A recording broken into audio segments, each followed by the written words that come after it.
growing hops in North Carolina. So for those of you who are unfamiliar with hops, the major production region for hops in North America is the Pacific Northwest, specifically Washington, Oregon, and Idaho. I did all my graduate research in Washington State, and when I first arrived there, we did a graduate student tour, and that was one of the first things I saw. That photograph that you see there is very much what it looked like. It was early spring, so I was just looking at fields and fields of telephone poles. So that was my first exposure to hop production and helped set me up to help with the hops industry when it started here. But back, maybe around 2006, 2007, as the craft beer industry grew and we started getting all of these craft breweries all over the country, they were often running into hop shortages because the way it works for the big guys, the big Anheuser-Busch type companies, is they contract with growers to produce. Contract to the point of, Farmer Smith, I want you to grow 10 acres for me, and they will help pay up front for those 10 acres to be established and then wait those couple of years to get that production. So if you don't have contracts with growers, and a lot of these small craft breweries can't get contracts, it can be difficult to find hops, especially in years where for some reason the crop was short. Oh, and the other thing is craft beer takes a lot more hops to make beer than does your standard brews. So back in 2006, 2007, there were some big hop shortages, and our craft brewery were just starting to really boom in this region. And so people were reading about these shortages and came up with the idea of, well, I want to start growing hops. And for us in the South Atlantic, this really happened in North Carolina and Virginia. And this was quite fortuitous because a group of us across those two states have been able to work together from very, very early on. And these are just pictures of some of those earliest hop yards. That one up in the upper right-hand corner here, that's Jerry Moody there with an Avery County hop yard. Well, now there are hops being grown absolutely everywhere. So this is no longer just a new thing. For a long time, we were the only ones in North Carolina and Virginia growing anywhere in this part of the country. About the same time that we started, there was production going on in Michigan and New York and Vermont and Ohio. And for a long time, I was the southernmost member of the Great Lakes Hops Working Group, which I'm still a member of, but it was the only way that I had to communicate with other researchers and extension specialists working with hops, because you really don't get much help from the Pacific Northwest. This is a very long time, super well-established industry that actually doesn't need a whole lot of help from extension very much. So hops are now being grown everywhere, including in Hawaii and in Alaska. So a little bit about the hop plant, Humulus lupulus. These are perennial plants. They are very long-lived. Now, I put 10 to 25 years there, and I really should change that, because in the big commercial hop yards in the Pacific Northwest, those plants are usually ripped out by year 7 or 8 and replanted as new varieties come into popularity. I'm going to say 10 to 25 years might be the length that we let our plants live here. But if you go out onto old farms all across our state, you will find hop plants that have been there for maybe 100 years. Some of you might remember David Kendall. He was an extension agent in Madison County. He just sent me an email yesterday about an old hop plant that they have been tending for about 10 years that from their neighbors they found has probably been there over 100 years. Now, hop plants do have male and female plants, dioecious, similar to the hemp plants we talked about yesterday. And matter of fact, those two are related. So they come from the same family. So there are a lot of similarities. But when we grow a hop yard, it's like growing CBD hemp. We only want female plants. Seeded cones, hop cones, are not a good thing. They affect the quality of the beer, the taste of the beer, and how long the beer stays fresh, good. I don't know if it sours it or what it does, but brewers do not want seeds. The bines, we don't call them vines because they don't have tendrils. The bines are kind of sticky and hairy, and they wrap around the strings as they climb.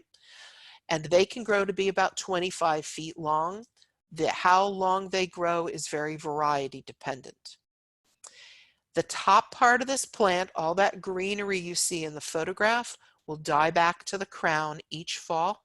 So you have a huge crown that lives on year after year, and rhizomes and all the roots that go with it. They're massive, and I'll show you a picture of that later.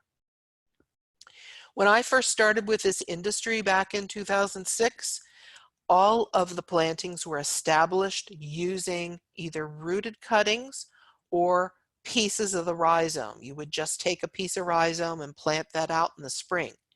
But more and more we're moving to micro-propagated plants because hop plants carry lots of viruses and viroids, and the only way to start out with a clean hop yard really is to have micro-propagated plants. More pictures of the plant in the spring, and actually this is what we're seeing right now, this photograph in the upper left. Those crowns start putting out all this growth. They put out lots and lots and lots of shoots.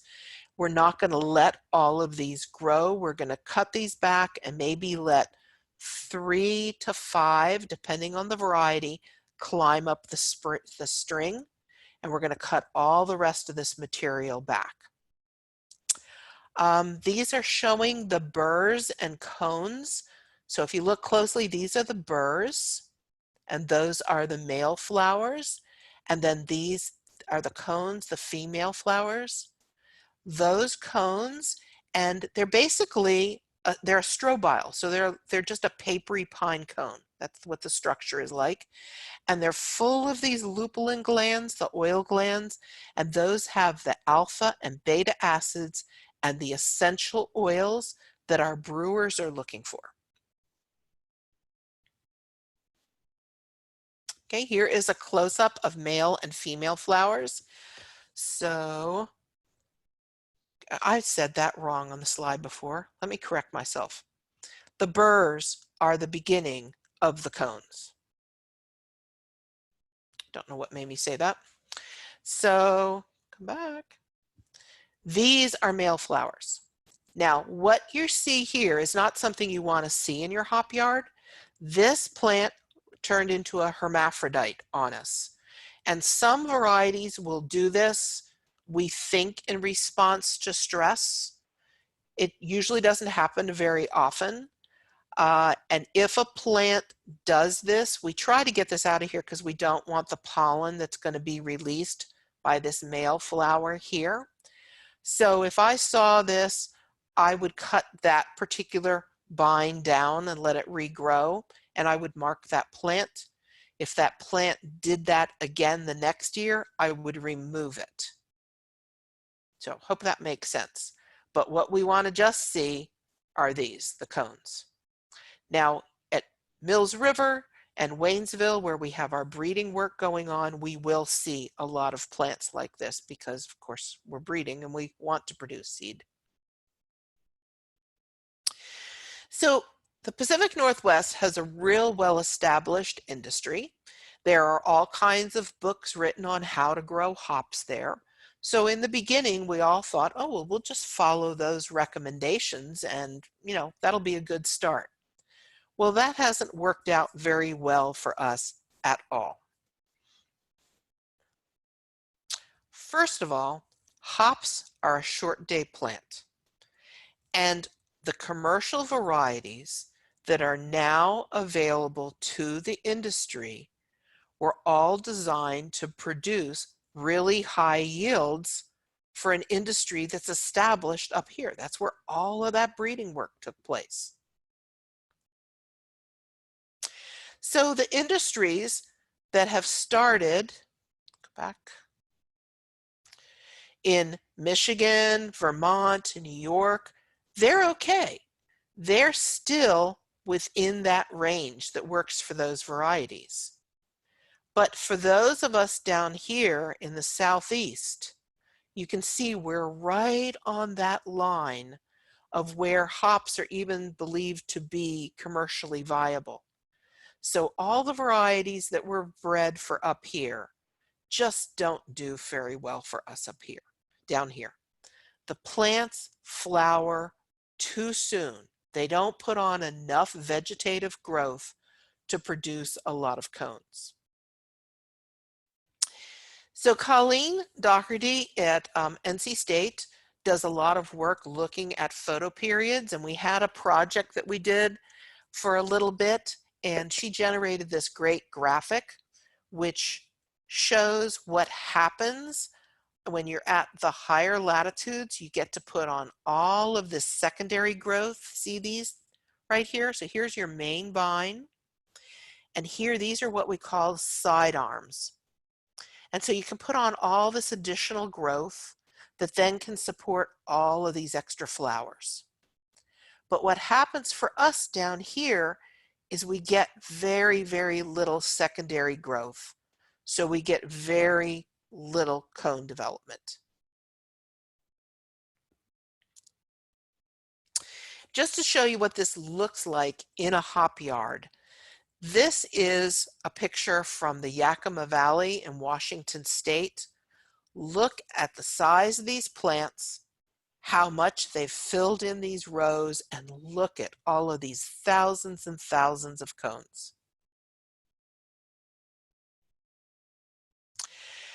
Then this is in Virginia, and this is Stan Driver, who we call the granddaddy of hops production in the South Atlantic region.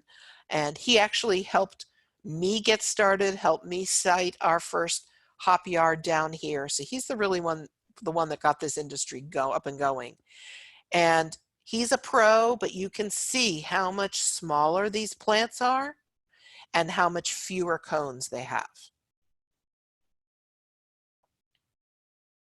And then here is a pretty typical Western North Carolina hop yard. You can see there all this open space between these vines and how much fewer cones are available. Some other challenges we have. Now, of course, when the early European settlers showed up here, they brought hops along with them to grow and brew their own beer. So we did have hops. New York has a reputation for having a pretty big hop industry at one time. We have as evidence of that hops were grown in our region also, but because of the high humidity and all the rain in this region, diseases were a big problem. And this industry slowly moved across the country. So the regions where it's grown up here, we aren't growing hops in Seattle. We're growing them in the dry regions in the center of the state, like the Yakima Valley and such. We've also got diseases. We know that downy mildew and powdery mildew are two diseases that took out the industry in many areas. New York was gone because of powdery mildew. Now downy mildew is a huge threat. And this is true too in the Pacific Northwest, and they've got really strict rules in the major production states about bringing plants into that state and such to try to keep the disease out. We also have a lot of problem with two-spotted spider mites, and interestingly, when we treat for downy mildew, we often spike spider mite populations. So, we've got to do a balancing act between the two of them. Japanese beetles can turn the foliage into lace. It took us a while to convince the entomologists that this was having an economic effect. So, we've got a lot of issues to deal with in growing the plants in North Carolina. So our extension program really got started in 2009 when 7 growers in the state who just, took this on themselves said, we really need some help. So this was an early hop yard up in Buncombe County. In 2010, Sylvia Blankenship, then in the dean's office, made me aware of Rob Austin and Scott King, who at that time were in at that time it was just soil science. Rob is still there. Scott has moved on to another state agency. But these two are home brewers that were also in soil science, and so they got interested in hops. And Sylvia teamed them up with me, the horticulturist interested in hops, and we were able to land a couple of grants to do some work across the state.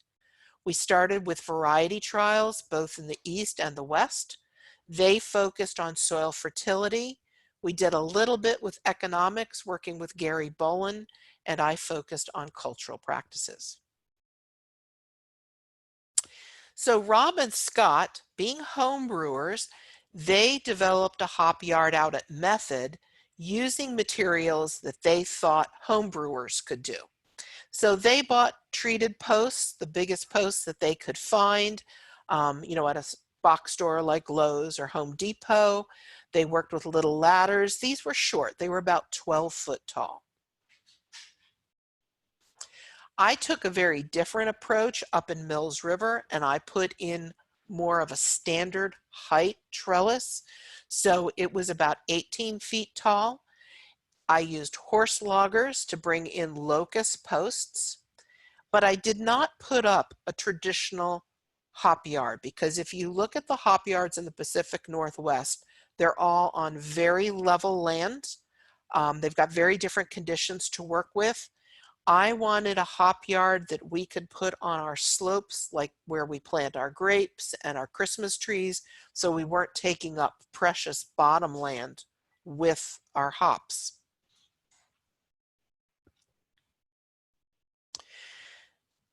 So we conducted some replicated variety trials, and when we started, we worked with the varieties that the brewers said they wanted. So we had gone out and surveyed the brewers.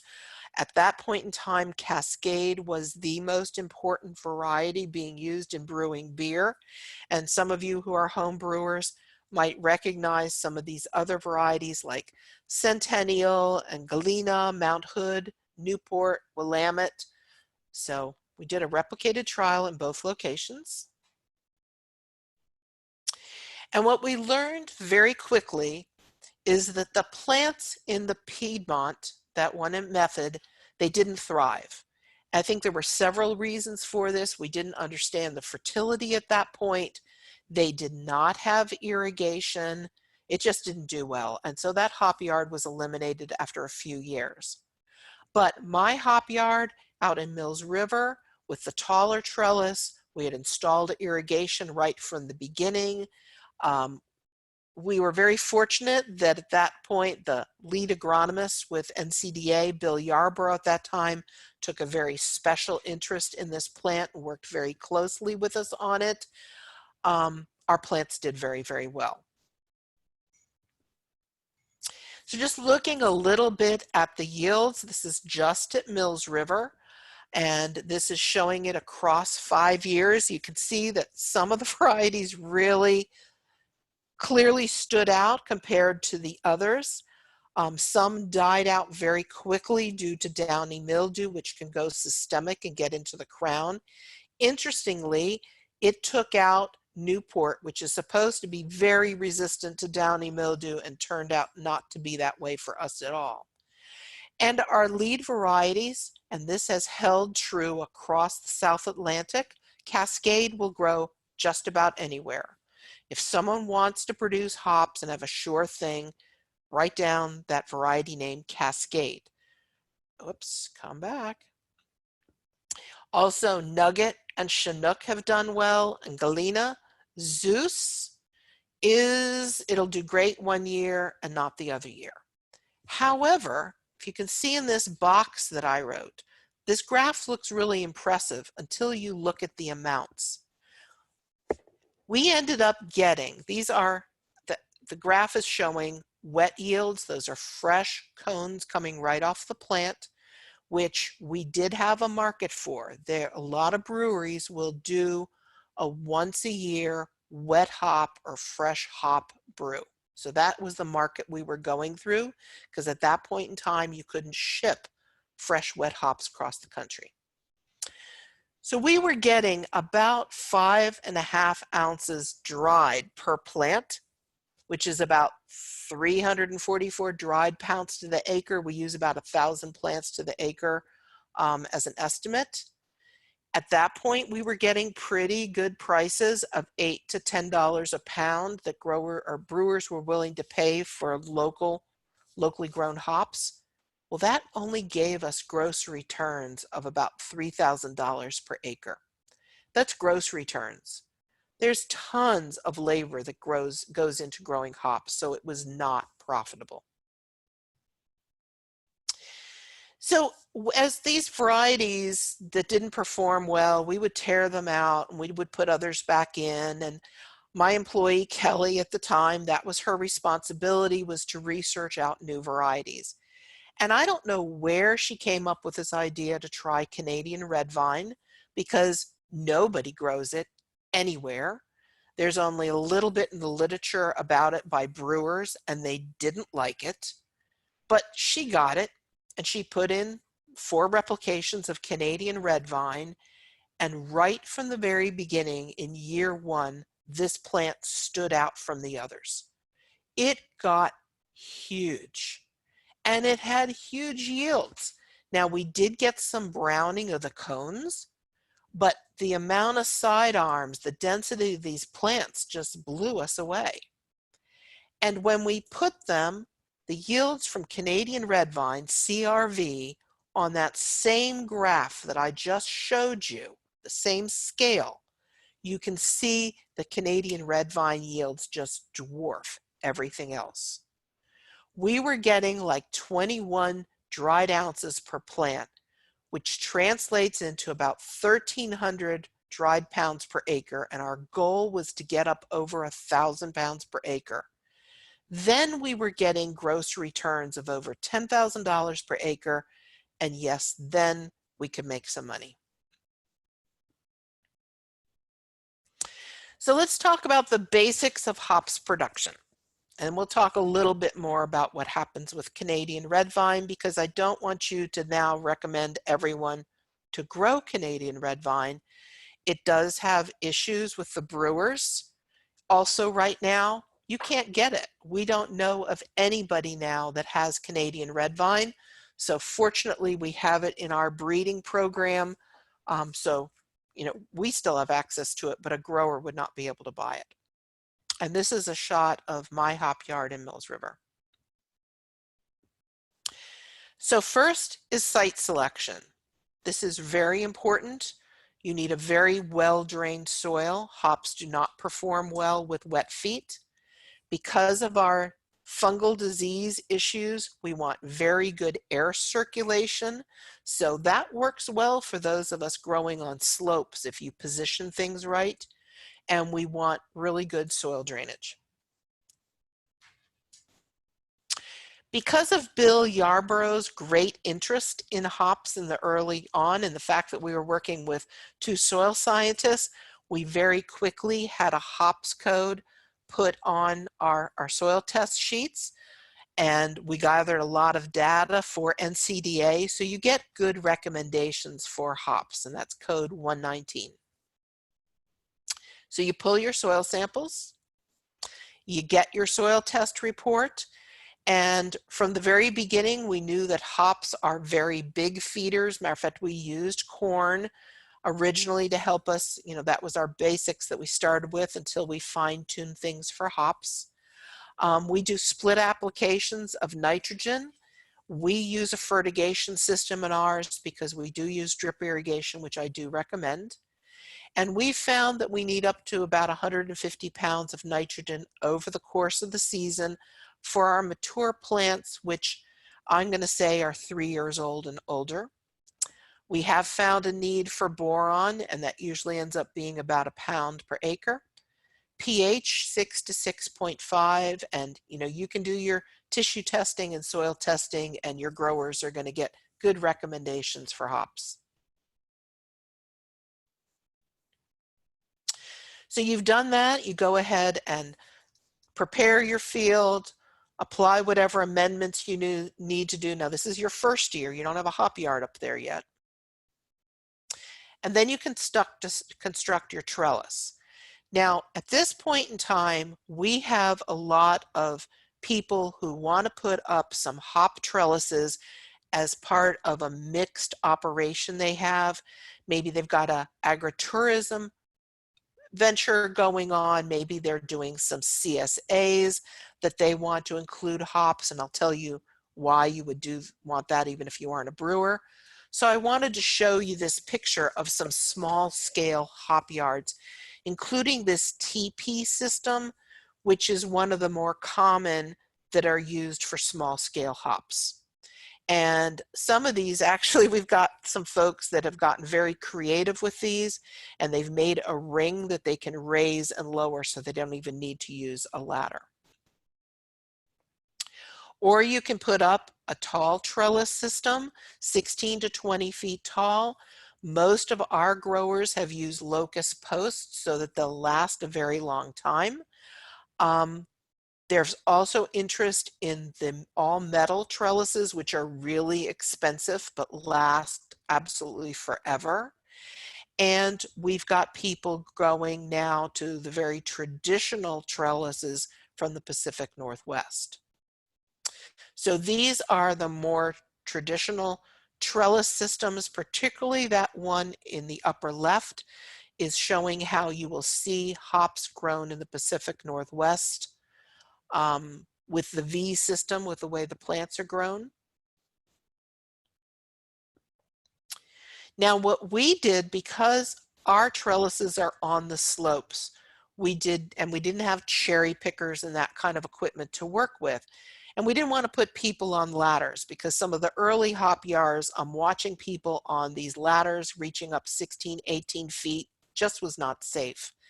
So and first of all, a grower did this first, and then we worked on refining it a little bit. We put in these winches so that we could raise and lower this top wire. And then we were able to tie on our strings and raise it up. And at harvest time, we can pull it back down, cut down the bines, and remove them. We are not engineers, and so when we brought them down, they did this sloping thing. But we have had some engineering students look at this, and they can raise and lower it more evenly like a Roman curtain. But this is the only place that I know of that anybody's doing anything like this.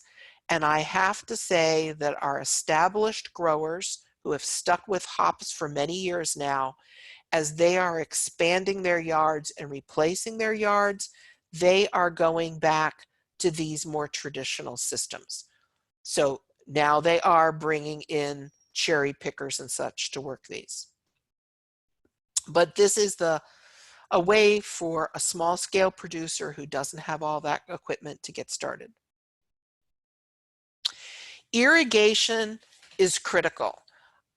Early on, when we first started growing hops, I'd say 75% of the growers were underwatering their plants. I mean, we all had it in our minds that all this moisture was going to cause downy mildew, and we were starving our plants for water. These plants grow like kudzu, and they need a lot of moisture. So you need a good irrigation system.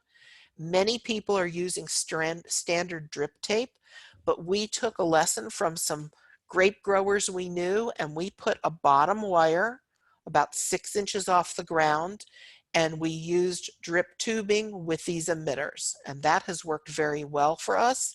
It's then allowed us to manage weeds and to cut back plants very easily underneath this wire without risking damaging the drip tape. Weed control is a huge issue for us. They don't deal with this very much in the Pacific Northwest because where they're growing is desert. They don't grow weeds like we do. So we had to come up with creative ways to handle this because at that point in time when we got started, we had no herbicides approved for use on hops. We had nothing really approved at that time. So one of the things we did over here on the right is we used that silt fencing again that I mentioned yesterday with the truffles. So here is where our plants are going to be planted, and that is the irrigation. And then we put silt fencing pinned down on each side. So then we were able to just mow our grass strips here with a mower. And the only place we really had to do weed control was right here. And that's worked out beautiful for us. We've now had that hop yard there that way for all these years and works great. Now, some growers didn't pay close enough attention and they just put black plastic mulch in here. And actually a bunch of growers in Ohio did that. This did not work out so well. These plants did not thrive with all this black plastic over those crowns. So I'm not recommending this. And now that we have herbicides cleared for use, I think we're going to see less and less of this going on, except probably in organic systems. So then the hops are planted in the spring, and I am showing you the rhizome pieces that we used extensively at that time and that many of your home brewers will still continue to use right now. But I'm going to have to put some pictures in here now with those micro-propagated plants, which is what I would recommend at this point for a commercial grower. So what does it cost to establish a hop yard? And this is a real general kind of budget here. I do want to show that it's expensive. That's the point I tried to make for growers. My colleague, Steve Miller, who was at that time the hop specialist at Cornell. He has since retired from that position and now he's a private consultant up in that industry. But $12,000 to $16,000 per acre is probably a good ballpark estimate. So this is not something you get into lightly. So once your system is up, you've got your trellis up, your irrigation's in, your plants are planted, then you need to provide the strings that these plants are going to climb up on, as you see right here. And this is core twine, C-O-I-R. It's made from coconut husks, and it is, without a doubt, the best material to use for your hop yard, for the strings. Now, early on, when people would try to just buy enough strings for a small hop yard, they found that the price of core twine was cost prohibitive in their minds. Get over it. What we do now, we work with the Old Dominion Hops Cooperative. We bulk buy bales of this twine, and it comes in boxes like this, already pre-cut into lengths, and there's several lengths you can choose from. Makes it very quick and easy for us to tie these on. Growers will try baling twine, sisal twine, cotton twine. The sisal and the cotton will not last through the growing season. It'll rot and come down over the course of the season. The baling twine actually works out okay, but then it's a problem at the end of the season. It won't go through a harvester properly and it doesn't compost. So I do strongly recommend using the core twine. And this is what the plants look like in year one. If you read the literature from the Pacific Northwest, you'll find that the growers really don't bother much with the plants in year one. They make it sound like you don't get any yield off of them at all, and it's just an establishment year. Well, here in this part of the country, we all harvest all the cones that come off of year one. We do train these plants. Well, like as I mentioned earlier, we choose like 3, 4, 5 bines, depending on how vigorous that variety is. We select those to go ahead, and they will wrap themselves. You might have to get them started in the beginning, but then they'll wrap themselves up the bines, up the strings. Then in subsequent years, we prune back the early growth. And what we have learned working with plant hop specialists from around the globe, we have learned that part of how we kind of get our plants to flower at the proper time is we cut back all this early growth.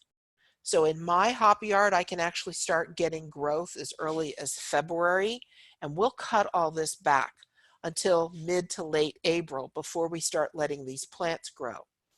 We also have to watch some of these really strong, super vigorous shoots that come up in the early spring are called bull shoots. And they're actually hollow inside and they're very brittle. And you have to learn through experience what those look like. And you want to get rid of those because they, again, probably will not last through the season because they'll be too brittle. So the key is we do trim back all of that early growth. We just go through there with a weed eater and whack it back. Then we let things grow. We start training things up and we get rid of all of this excess growth. And so here's what it looked like when we walked up to it to that day. This is us cleaning that up. You'll notice here we have stripped off the bottom, the leaves off the bottom of the plants. That is to increase airflow across the yard. We do that by hand. A lot of growers in the Pacific Northwest and now more and more growers here in the East will do that with herbicides that just burn off that foliage. This is Kelly removing some varieties that did not perform well in the hop yard. This is the root system of a very poor performer. So you can imagine what a really good performer looks like. The other thing, if you read the literature, you will find that in the Pacific Northwest, where this is all done clean culture, there's none of this grass, there's none of this mulching, that every year they go through and they till up the aisles, they till up this direction, and they actually till between the plants. Remember, this is a rhizome plant these rhizomes spread out all over. And what they're doing is containing those rhizomes so that you just keep that main plant growing here. Because of all our grass and such, we have not done that. And it's not been a problem for us. So if you read that in the literature, I don't know of any growers in the East that do that process.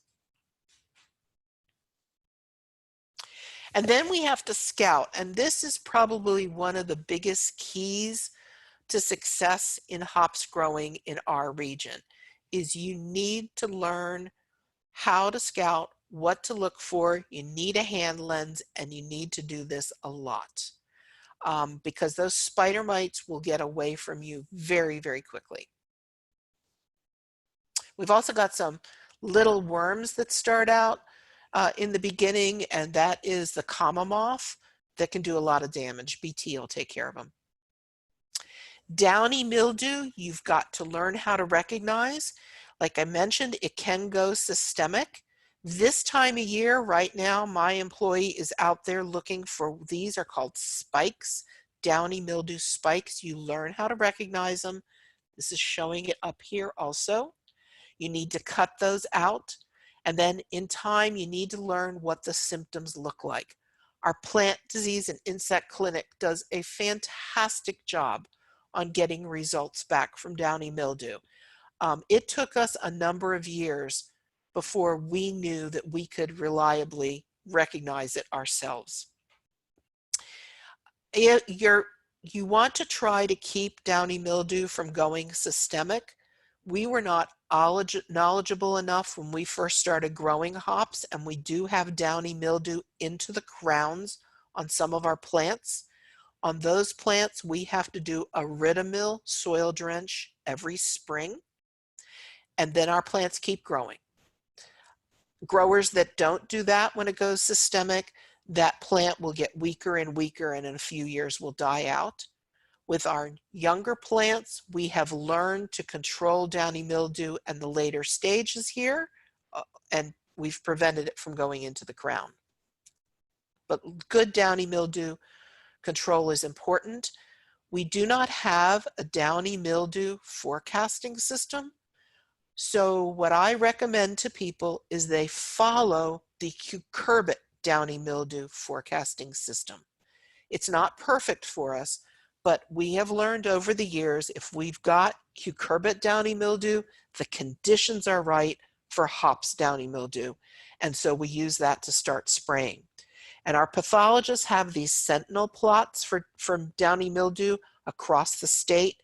They do include a hops plant, and I think they include a hemp plant too when they can, to have in those sentinel plots, but it still is the cucurbit forecast system. Having a sprayer that will allow you to get good coverage in a hop yard is very important. Some of our earliest growers tried to use a backpack sprayer and they ended up wearing more of the spray than the hops got. So us using an air blast sprayer with it aimed upward, we've gotten really good coverage that way, and it gets on both sides of the leaves, does a good job there. We do encourage all the beneficial insects we can, and I think I have a photograph later of some of the habitat. We've been working with beneficial mites, predatory mites, that have really helped in controlling the two-spotted spider mites. This is showing some of our systems that we use for weed control when we plant new areas. Luping, my breeder, has also learned, so he changes out his planting material very frequently. He has found that if he covers the crowns of these plants with black plastic mulch for about 3 months, in the warm weather, he can effectively kill out those crowns. When we get to harvest, most of our growers across North Carolina are still hand harvesting and then delivering these beautiful fresh cones to breweries. This is only going to work for a short period of time and on a very small yard. Hand harvesting is outrageously expensive. It is very labor intensive. We thought that we could provide higher quality by hand harvesting compared to mechanically harvesting, and that just has not panned out for the brewery industry. So this is what a harvester, the upper right hand, is showing a harvest in the Pacific Northwest. It's done very, very mechanized. These bines get cut down and they get brought into a big facility where they go through these big machines. We have a number of growers in Virginia that have purchased, this is called a wolf harvester. So they cut down bines like this, and then they bring them in and run them through this big wolf harvester. So maybe several growers will work together with this. This is the harvester that I have. This is a small portable harvester, hops harvester, that we feed the bines through. This is on maybe a permanent loan to me, and I do lend this out to growers. Last year, I had one grower that borrowed it for a couple of weeks. We were able to sign over the insurance to cover it. He picked it up, used it, and I think he was happy enough with it that he's going to buy his own this year. So our industry started with this idea that we were going to sell these wet, fresh hops immediately after harvest, that we would have these little festivals where people would show up and pay to help pick the cones off the bines, and then they'd go immediately into the kettles, and we'd make this beautiful fresh beer. And that does happen, but it happens like once per brewery. And as time has gone on, except for the breweries that really feel like they get an edge having locally grown hops, the Pacific Northwest is now more than happy to ship fresh, wet hops across the country in 24 hours for cheaper than we could even dream of growing them. So in the Pacific Northwest, most of the expense in raising hops takes place in the drying, pelletizing, and storage. So for them to skip that step makes good sense for them. So this market worked for us in the beginning. It is not a major source of our income now. So this slide here in the upper right, that is hops in a facility in the Pacific Northwest being dried. Okay, look at how huge this is. This, of course, is the way most of our growers were doing things on these tiny little scales. These dryers are called oasts. We need to up our game to get from here to here.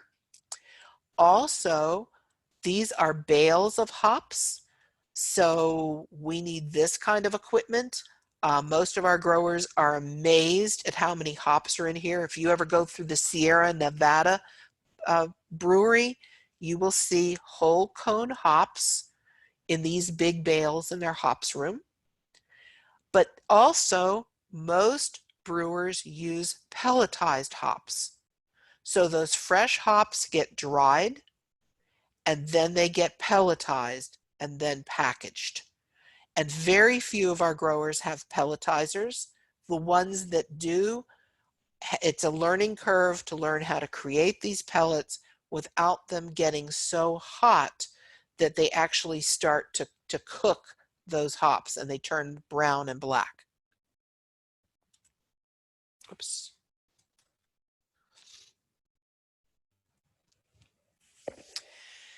So right now, our industry is very much in transition. Many of those early hop growers, and we probably had close to 70 in the state at one time, many of them have exited or are exiting the industry. But we do have new growers coming in. Some of them are very secret about what they're doing. They're coming in with investors, so they're putting up professional hop yards as they're getting started. And the smaller hop yards that are going in are often farm to brewery type hop yards. The people coming in are better educated about hops. They better understand the markets that they're going into, and I see more money going in. They're not just home brewers deciding to try to grow hops. So I find when I go and just Google around, I find new hop growers popping up all over. I find some of my pals from growing other products over the years getting into hops. But regardless, our yields still tend to be low. Those little differences in latitude make a huge difference. So these are yields from Holly Scoggins of Virginia Tech, she retired from Virginia Tech this past winter. They have not replaced her yet. But the green bars are her yields for these varieties. This red tag put on are what we get here, our average yields compared to the yields that she got. So like, here with Centennial, we get nothing, she gets a little bit. Of course, some varieties she had that we didn't have. But showing little changes in latitude make a big difference. There is an industry trying to get off the ground in Florida. They are many years behind us. Right now, they're very excited. They've got a great marketing campaign. They're at the stage where the breweries will take any local hops they can get, but they're going to have to deal with this issue too, this yield issue. Our quality is great. Everybody that brews with our hops love it. Over the years, we've had many, many breweries come out to our research hop yard. They'll bring people, they'll harvest hops. They help us with that harvest so we can get the yield data we need. Then they go back and they brew with those hops and they fill out a form for us to give us feedback. So our quality is good. We get our hops tested up at the lab at Virginia Tech. We know we've got good alpha, beta acids, and essential oils. What the brewers are intrigued with is that our hops have their own terroir. So Cascade grown here tastes differently than Cascade grown in Michigan, New York, or Washington State. The demand is good. If we could have reasonable prices and reasonable volumes, we could sell all the hops that we could grow. So we got issues. How do we get that yield up there so that we can make some money? Well, it just so happens that I have a breeder on my staff. Dr. Lu Peng Q is my research specialist. He is a medicinal plants breeder, and I think he also did blueberries or cranberries or something like that in his past. And early on, he saw some of the issues going on with hops, and he started breeding.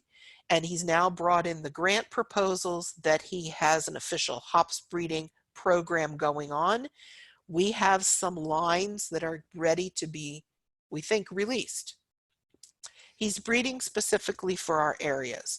His objective is to come up with varieties with good yield, great quality, and good disease resistance.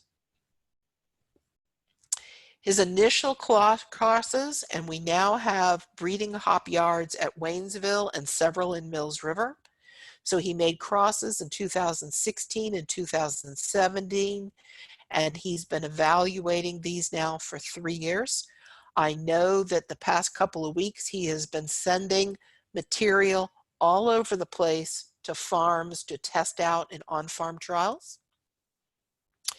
He screens everything for downy mildew resistance, so it has to have at least moderate downy mildew resistance to get through his program. And then we grow it out on the research station in these on-farm trials. He loves this picture to show the side arm development that we're getting. Okay, so we're getting some of that length in there, and you can see all the cones on this plant. It's hard to, you can't look at this like you would a regular hop yard because, you know, most of these plants are all different from one another, so it's not like a whole line of one variety. So we now have some crosses that yield 3 times or more what the standards yield in this region. We've now got yields comparable to what we have in the northern climates. This is some of his material and his results. These are the 4 strains that we now have material transfer agreements on.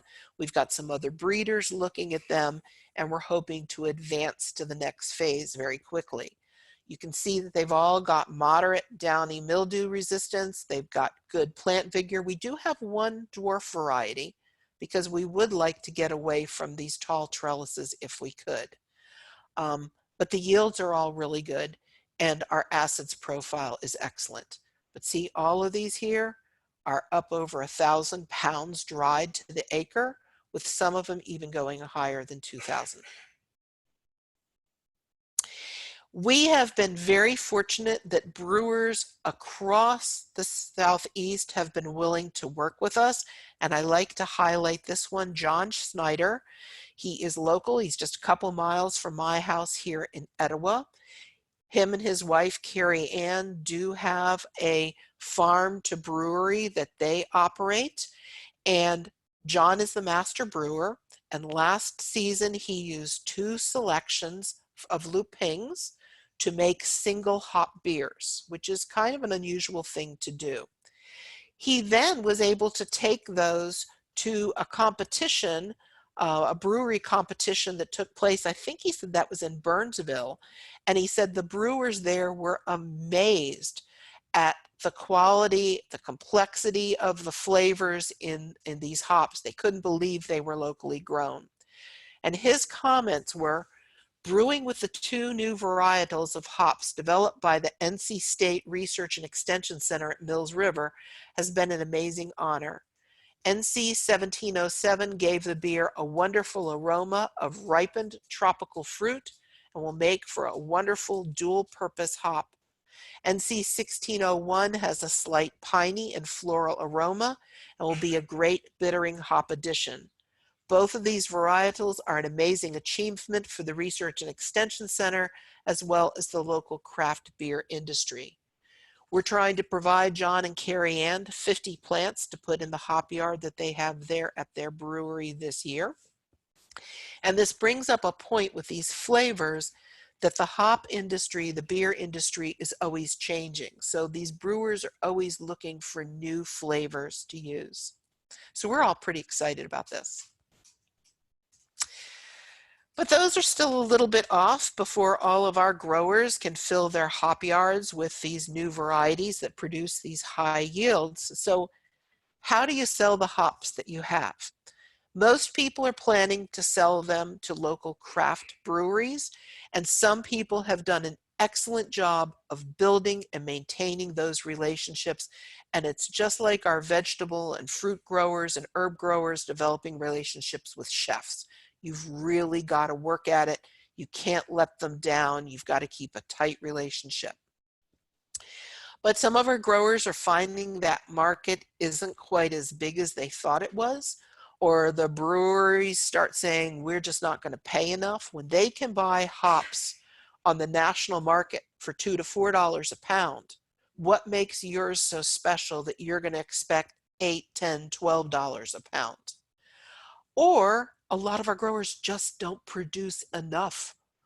You know, they might produce 30 pounds of hops where our breweries need 1,000 pounds. But there are options. And this is something I've been talking on quite a bit the past couple of years to show people where they can sell their smaller quantities of hops, or just markets that will pay more for the hops. And the first one that comes to my mind, hops are a valuable medicinal herb. Go on to the Mountain Rose Herbs website and look at how much the hops are going for. Now, granted, they're certified organic, and doing organic hops in North Carolina is going to be really tough. We had one grower that managed it for 7 years. But look what these hops are selling for. $6.25 a dried ounce. That's amazing. That's $100 per pound. You'll find hops in all kinds of sleep formulas and as single tinctures. So that's a market people can go for, particularly working with small hop manufacturers such as Red Moon Herbs up here in Western North Carolina. Because they have a sedating effect, hops are often part of tea blends for sleep time. So you'll often see them mixed with something like valerian or passion flower. So look at some of our local tea companies. There's many little tea companies now that do custom blends that might be interested in purchasing your hops.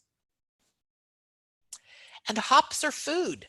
So that bee hoppy candy you have there from Bob Burrow, Bob has been doing this for ages. He's in Ohio. He's also a breeder who has released a variety. So Bob and I keep in close communication. He's been making this candy for many years, but our chefs are now using hops.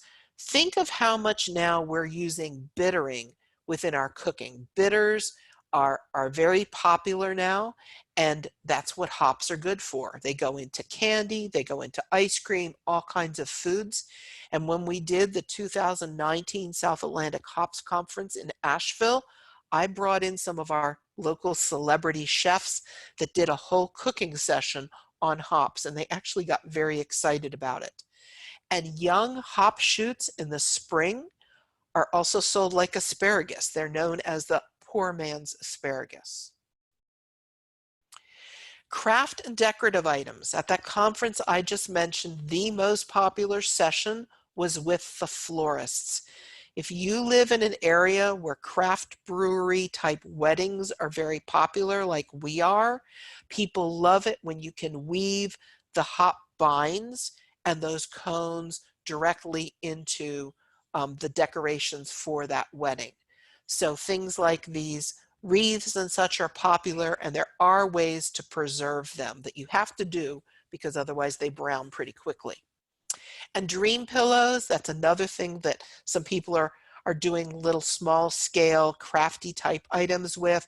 I know one person that sells these little do-it-yourself kits to make sleep pillows, dream pillows, which family members of mine have reported that these can be quite helpful. I do show that mugwort there. My daughter does report that gives her very, very vivid dreams.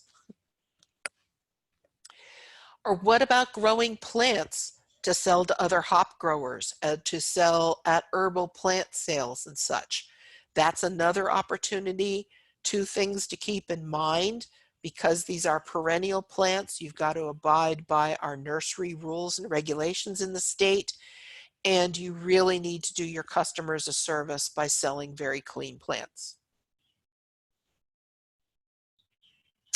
When we talk about enterprise budgets, Michigan State and the University of Vermont have developed some very good enterprise budgets, and I'm going to send all of you the interactive spreadsheets from the University of Vermont because they do have a budget for a 5-acre hop yard that I think you'll find helpful for your growers. And I just wanted to show this part of that one budget that shows if you look at this here, in order to get into positive figures in net returns off an established hop yard, you're going to need to be selling or producing 1,800 to 2,000 dried pounds per acre. Okay, that's really high. Most of our varieties aren't even going to get close to that. And you're going to need to be being paid $12 to $14 a pound. That's really not realistic on any kind of scale. So, that's something to keep in mind right now, what's happening in Vermont. I do think in time we're going to get our yields up to here, but you're only going to get these kind of prices if you go into these alternative markets. I wanted to say that in years when we don't have COVID, we do a lot of educational programming around hops. We hold field days. We hold the South Atlantic Hops Conference, which this year, I'm working at turning that conference over to the Old Dominion Hops Cooperative. The Old Dominion Hops Cooperative serves our region. So it's mostly North Carolina, Virginia, and Maryland based. I see no need with the small number of growers we have to have an association in every state. So I'm really supportive of that organization. They help with buying things and getting people, bulk discounts. And they have been very supportive of this conference for many years. And so now we're working at turning it over to them. But they also help support our events and workshops and such as the ones you see here. We have a lot of information online too, so you will find a hop section on our new crops and organics page. I'm not tweeting as much as I used to, but we're active on social media, and we do post a lot of news updates. I also want to point out, where do you get your recommendations for what products are available for hops?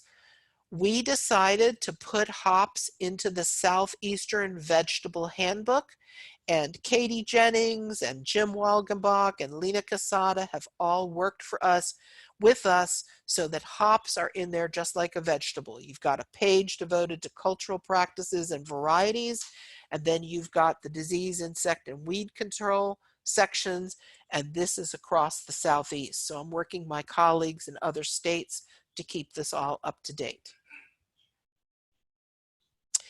We do want to produce a quality hops extension publication, and that's in the works right now. It's going to take a little bit to get it completed. It will be very similar to the one that Michigan State University has. I help feed a lot of information into that one. And that's the one people can use right now. It's probably the closest thing that we've got to the scale of production that we do. But hopefully in the next year or so, we will have one focused on the southern region.